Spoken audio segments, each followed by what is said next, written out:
if you want to know who's truly for you, if you want to make the right decision as far as who you embrace into your life, then it's going to start with getting more in tune with your spirit, all right? The more in tune with your spirit you are, the more you can see through the BS. The more you pick up on things, the more you don't ignore your intuition or God sending you a message. The more you don't act out of fear and you act out of faith. And so it's important to do the things necessary to reattach to our spirit. Now, some of those things can include, you got to heal from your past. And when I say heal from your past, not just healing from a past relationship, healing from all things that hurt you, parents, relationships, all of it. All right. It also means starting to limit the distractions that you have in your life right now. For some of you, it might be too much TV. It might be too much radio. It might be too much social media. You know what I'm saying? It might be the food that you're putting in your body, because that also creates problems and throws your whole system off. You got to start to evaluate what areas you can start to improve upon and what areas take you away from going inward and listening to what you're hearing. All right. Because again, a lot of times we hear our spirit talking to us. We hear God talking to us, but it's almost like an analogy I like to use is if God has a house, right? And when people say, well, I can't hear God, I'm praying and I'm not getting an answer. It's like, yeah, because you're outside the house screaming inside the God, asking him a question. And it's like, yo, if you want an answer, you got to go in the house to hear the answer. And to go in the house, that means removing the obstacles that's keeping you outside. Again, it might mean going on a fast for a lot of people and really removing these things, because we don't realize how much we are distracted on a daily basis and how that causes us to struggle in getting in tune with our spirit. Now, here's another, to kind of quickly pivot, but here's another thing to also consider when you're trying to determine if he or even if she is the one for you, is to first ask yourself, are you truly in love with them? Like, what is your reasoning for wanting to be with them? Quick little story. What I've noticed with a lot, and again, this is especially with women, but it can happen with men as well, is women choosing a man because they feel like he loves them enough, or he's showing enough attention. He's putting forth enough of an effort. And solely based off of that, it's like, oh, okay, well, I think it's safe for me to choose him. But you're ignoring the fact that you don't really feel that towards him. You don't really feel drawn to him. You don't really feel all into him. He doesn't pull things out of you. So it may feel emotionally safe, but you're not really being driven by love. You're being driven by this fear of, okay, is it safe enough here? And I think, okay, well, since he seems to love me so much, then I think I can go ahead and embrace him. And unfortunately, his actions may not be driven by love. It may be driven by infatuation, obsession, attachment, whatever preconceived notions that he has of you or what he wants in his life. And so if you just simply go off of how he treats you, and don't get me wrong, how he treats you is important. How he makes you feel, of course, is even more important. But you've got to go deeper than that. And that's why it's so important to get in tune with the spirit and understand how to first evaluate what's going on within you.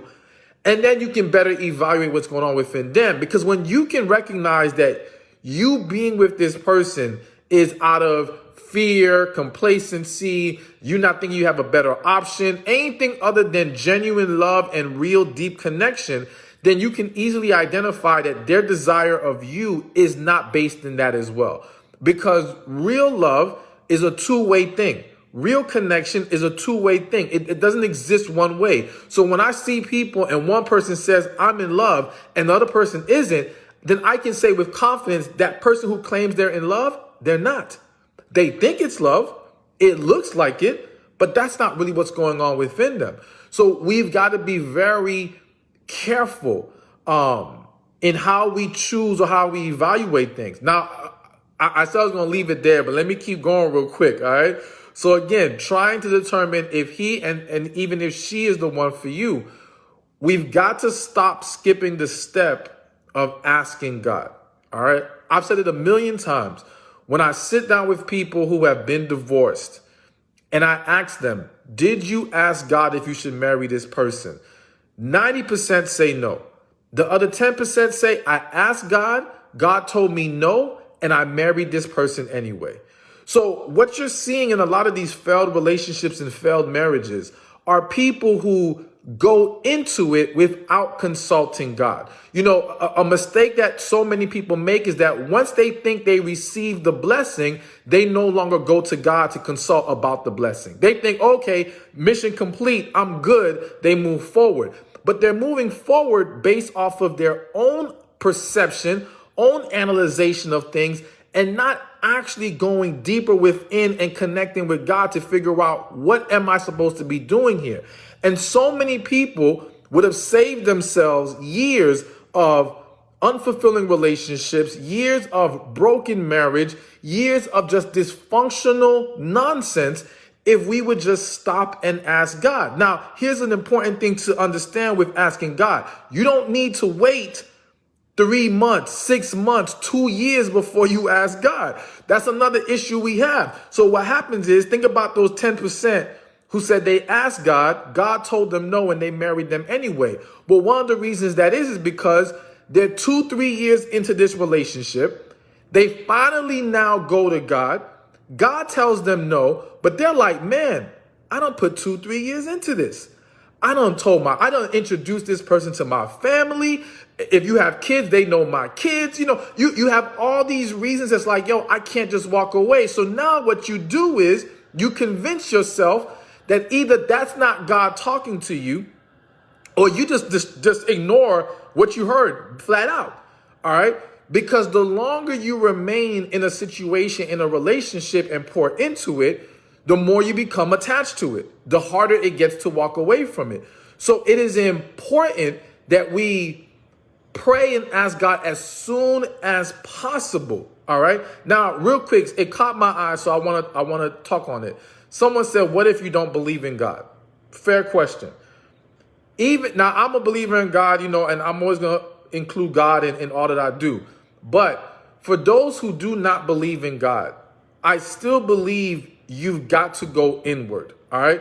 So whether you want to call it intuition, gut instinct, inner voice, third eye, like, I don't care what you call it. The point is, I think we can make an argument that through all belief systems, all right, whether you believe in a God or not, there is an understanding that when we go deeper within, we gain clarity.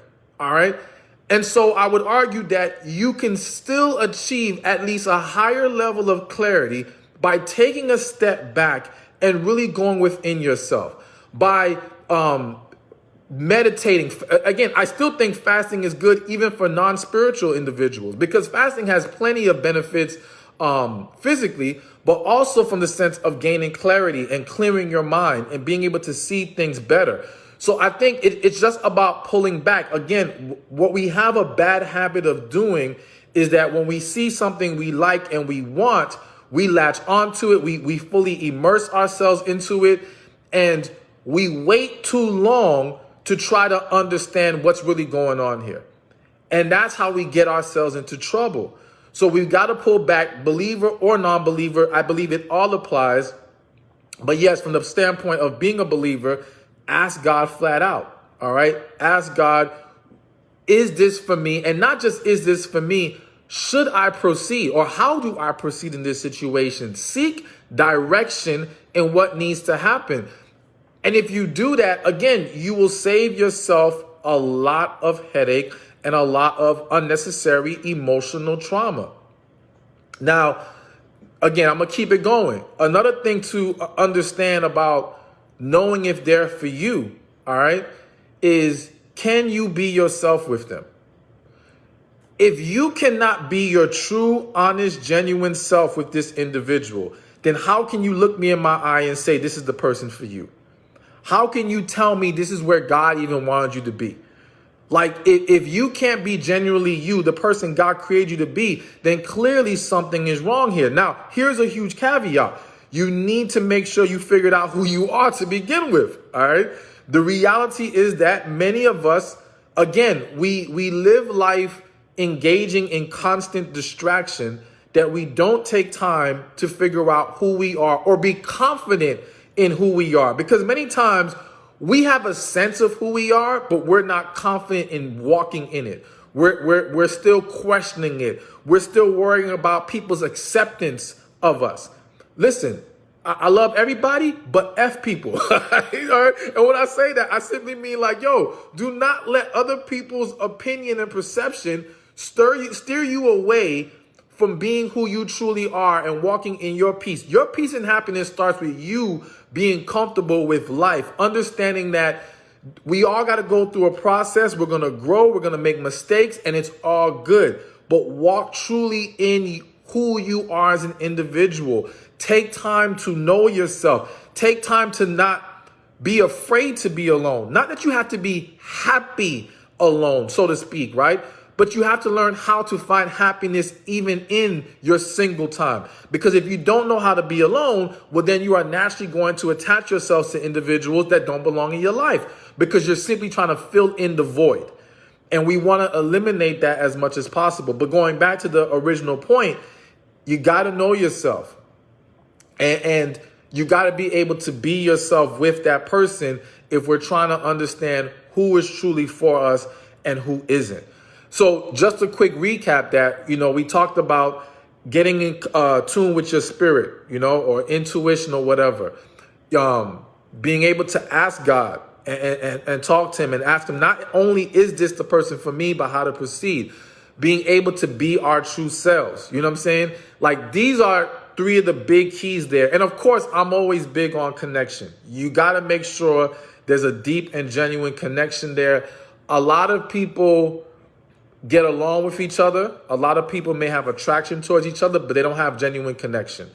And that's the missing ingredient that I have found in so many relationships that struggle and don't see the success they should have. All right.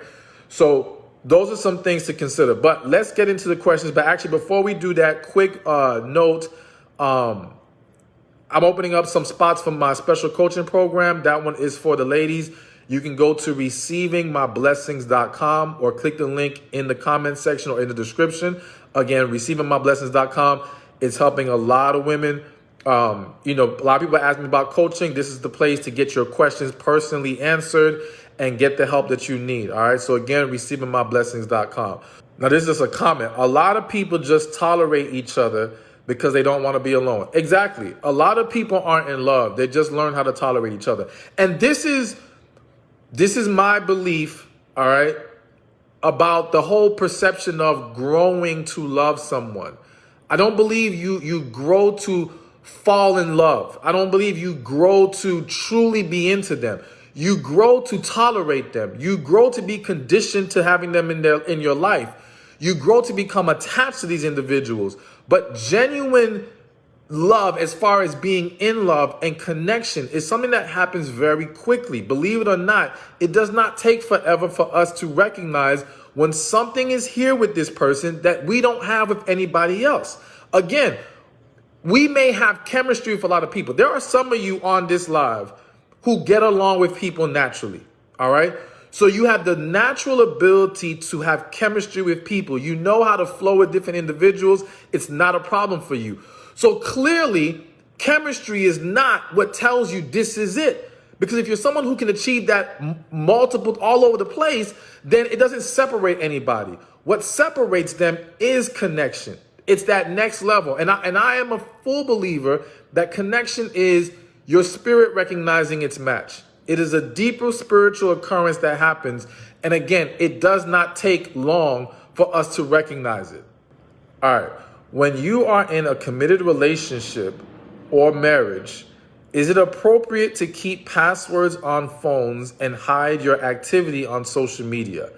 All right. So in regards to it being appropriate, I would first say that depends on the two individuals' agreement on what they find appropriate or not. So if two people are okay with passwords and not sharing activity, then for them, it wouldn't be inappropriate. Now, do I think it's healthy or it's the best approach? No. because I'm a firm believer that secrecy breeds insecurity.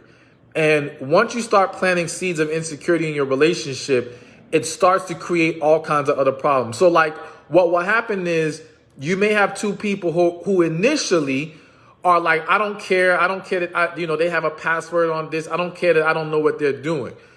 But the minute that person does anything that even looks shady, let's say one night your partner comes home super late and didn't call you. Now, the seed that the secrecy planted will start to bloom. Now you will start to question, is the reason why I can't see their activity because they're actually stepping outside the relationship? You see what I'm saying?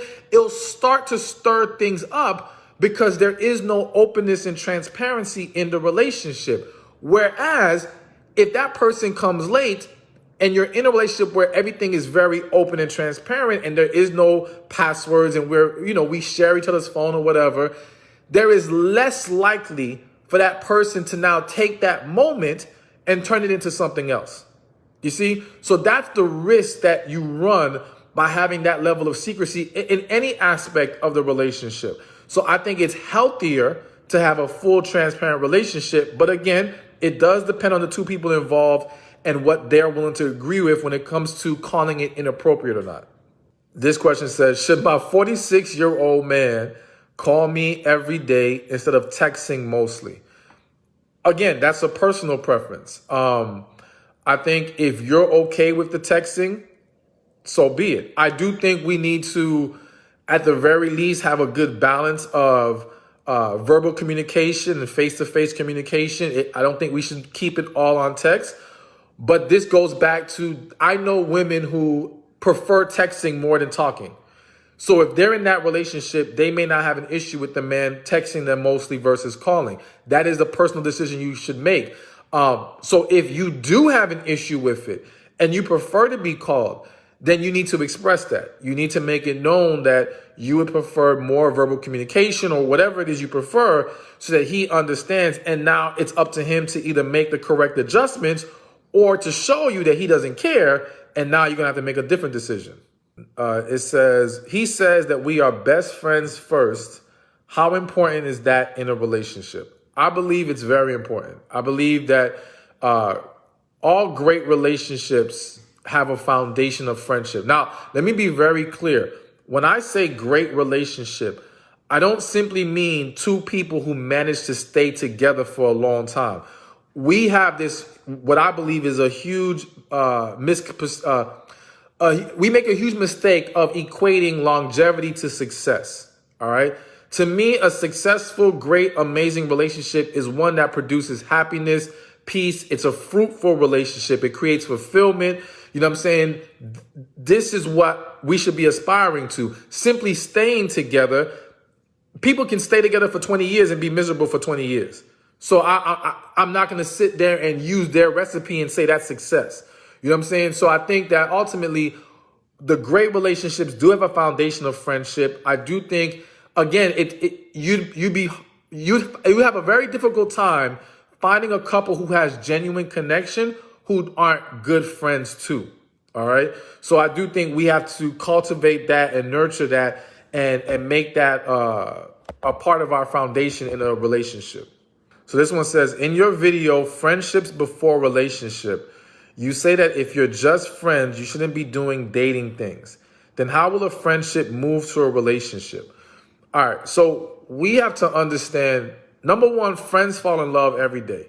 Every day there are people who are friends who are either falling in love with each other or one person is catching feelings for the other, whatever. But the point is, actual intentional dating isn't required because in being friends, you can make the argument that people are even more themselves in friendships.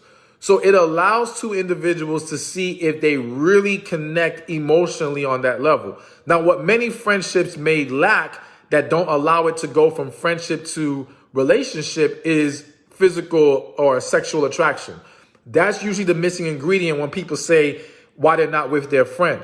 And then there could be other reasons as well. But the point is that when we talk about going from friends to relationship, I think the most important thing is that we can have, or we should have, stated interest.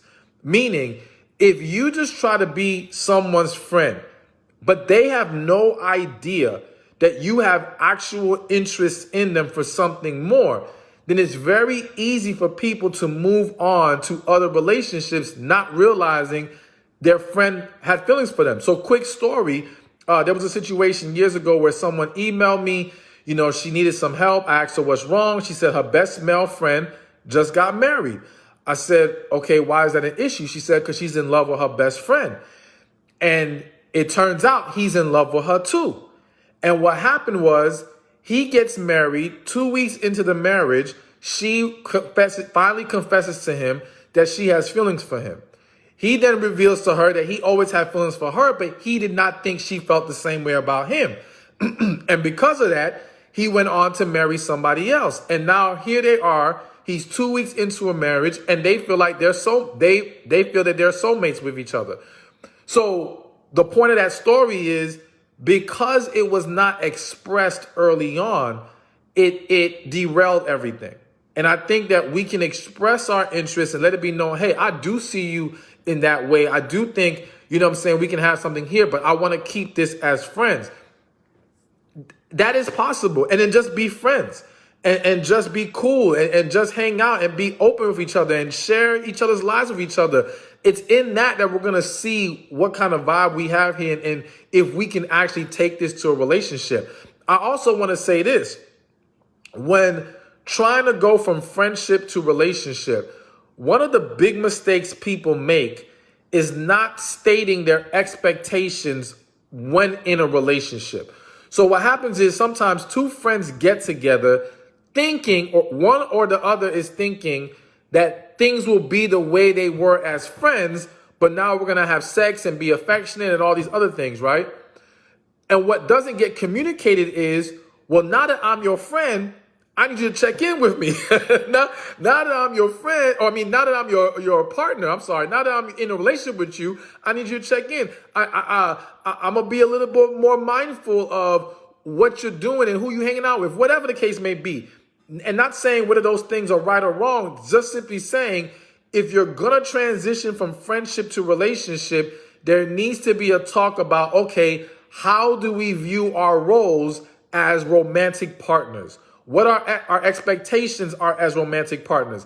And the same thing needs to happen when we go from relationship to marriage. Many marriages suffer because they didn't understand what their partner was going to expect of them or be requiring of them now that they're getting married. The things that they were allowed to do while boyfriend and girlfriend may not be the exact same things they will be allowed to do as husband and wife, or will be accepted by their partner with happiness when they become husband and wife. So we have to have a clear discussion as to what we're requiring of each other at every level of our relationship. And real quick, again, if you are interested in my coaching, please join my special coaching program. Go to receivingmyblessings.com or click the link in the comments section or in the description. All right, so this question says, does everyone get lucky to find their soulmate in this life? This is a tricky one because, one, I'm going to say no. No, because I believe that some people are built to be single. The single life is their purpose, is their path in life. And let me just say, those people, there's a deeper spiritual connection to that. There's a deeper spiritual piece about that. So we're not talking about the person who can't seem to get it right with dating, so they give up on it. All right. I'm talking about someone who feels called to that. Those people exist, but they're going to be okay with that. And then on another level, I believe that people meet that person they have a connection with, meet that soulmate, but not everyone handles it correctly. So unfortunately, not everyone ends up with the person they should be with. A lot of people, again, I say it all the time, most people are married to the wrong person. And an even greater amount of people are in a relationship with the wrong person. That's just the unfortunate truth. And so due to all this mismatching and a lot of people being fearful due to past hurt, a lot of people not understanding how to have a healthy relationship, this creates a lot of dysfunction, which leads to a lot of people who should be together not being together. All right. So no one's guaranteed it, and that's why it's so important to do your part in understanding how to create an environment and create a life that allows you to receive what is for you, not just in relationship, but in purpose, career, in overall quality of life. It is up to us to put in the work to receive what is truly for us. All right. What about the man that says that he wants better for you, but what he wants makes you feel like you can't be your authentic self? All right. So this is another one of those tricky questions because two things are coming to mind right now. So there's one dynamic where what he perceives as good for you is truly disconnected from who you are. So for example, let's just say he's a guy who wants you to dress up and get your hair done and do all this extra stuff, right? And you're like, I'm just a simple person. I'm not into those types of things. Now to him, it's like, but I'm doing this for your own good. But if you are not going to be happy with it and you cannot sustain it, then you have to accept that you two are just not best for each other. You can't try to force yourself to be something that you're not, because you're going to end up with someone that you shouldn't be with. All right. But then there's another side to this where, let's say the example is you tend to have a harsh attitude. All right. You tend to be very blunt, but blunt in a rude way. Okay. And a lot of people say, well, I'm not rude. I'm just real. No, you're rude. It happens. You know what I'm saying? So let's just say, and you're saying, well, that's just how I am. That's just who I am. And he's trying to get you to be sweeter and nicer, and have a better attitude. That is truly for your best. And I believe that is something that you should strive for and can achieve, but you may be so conditioned to walking in the attitude that you've had that you don't understand that isn't who you are. That's just who you became because you're still holding on to negative energy. So you've got to get to the core of, are these things truly best for me and truly something that I can sustain and see happiness with in the long term? Or is this just something that he wants and doesn't connect with who I am? And it's like, okay, we're just not for each other. All right, I was going to skip this, but I'm going to answer this. Should you date someone that suffers from depression? So I'm not going to tell you to flat out not date someone who suffers from depression. But what I am going to tell you is that whether you choose to date them or not, you've got to be and when we say date, let's just say the initial phase of getting to know each other and seeing if we can have a relationship. There has to be a discussion of what this person is going to do to combat this depression and overcome it. If they are unwilling to put forth the necessary work to overcome this, and you know that their depression is too much of a burden for you to deal with, then you should not move forward in a relationship with that person. Plain and simple. Now, some people may say, well, listen, people can't help it. They're clinically depressed. I'm no doctor, but I'm going to give you my perception of depression. A lot of times depression can be solved with things like what we're eating, what we are consuming, mentally, spiritually, and so forth, and healing from our past. To me, those are the three big keys to overcoming depression. A lot of times I've seen people go to medication, and all the medication does is help them manage and cope, but it doesn't resolve anything. And the minute they stop taking their medication or they're not consistent with it, the issue persists and now it becomes a bigger problem. So to me, to get to the root of it and to solve it, I do not believe anyone is stuck being depressed forever. But we have to take certain measures in order to conquer it. And that's where, if this individual is unwilling to make adjustments in their life that will allow them to beat this, or at the very least, do much better with it, then yeah, you shouldn't have to subject yourself to that when they're not willing to do their part in regards to it. All right. So this question says, can you explain what this bro code is all about? What if you're interested in your ex's friend and you feel like he feels the same, is it something to even bother pursuing? All right, so bro code in this scenario, from what I'm understanding, based on the question, is the whole idea of I can't be with some woman who used to be with my boy. All right, and I'm gonna be more specific. Excuse me, be with a woman who's had sex with my boy. Okay, because that, to me, that's the big one. It's one thing to where, oh, y'all just talked for a little bit and that was it. It's another thing if y'all had sex with each other. Now, let me say this. I know of situations where some guys don't care. Like, they flat out don't care. If they're genuinely interested in a woman, then it doesn't bother them. But there's a lot of different variables and factors to it. A lot of men are not comfortable, depending if they're really close with this guy. It can be uncomfortable for that man to then end up with this woman, and whenever he's around his homeboy, knowing his homeboy done slept with his woman. All right, that's a tough pill for a lot of guys to swallow, and so because of that, that can create hesitation and an unwillingness to move forward. Also, you never know what lies or truths, who knows, have been told about you to the friend, all right? Because some guys talk. And so depending on what information he passed down, that can also create a dynamic where he's hesitant to talk to you.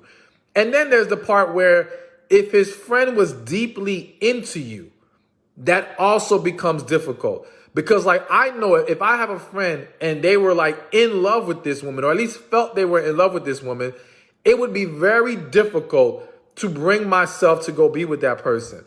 But I also think that this also varies depending on how genuine the connection is. It's one thing to have interest in the woman, but that interest is not enough to deal with the ramifications of being with someone your homeboy used to be with. If this man feels like he's in love with you, then that might change things. You know what I'm saying? But without that, there's just going to be a lot of hesitation for the reasons that I explained. And again, while I'm looking for another question, be sure to join my coaching program, receivingmyblessings.com. Click the link in the comments section or in the description. If you keep telling a guy you're not evenly yoked, and he keeps saying you are supposed to be his wife, you do not see it. You have given him chance after chance to change, but there is none. All right, listen. So this is why I said in the beginning, I don't know if you were here in the beginning, but I talked about how we have to get in tune with our spirit and evaluate what's going on within us and not base it off of what they say and they do. Because here's another way that people get themselves in trouble, where the man says to the woman, oh, I know you're my wife. And some women will accept that because like, man, he's so convinced that I'm his wife and he treats me well. He's a nice guy. So, okay, let me go be with him. And it's like, no, it doesn't matter what he says. Even if he genuinely thinks that, it doesn't mean it's accurate. All right.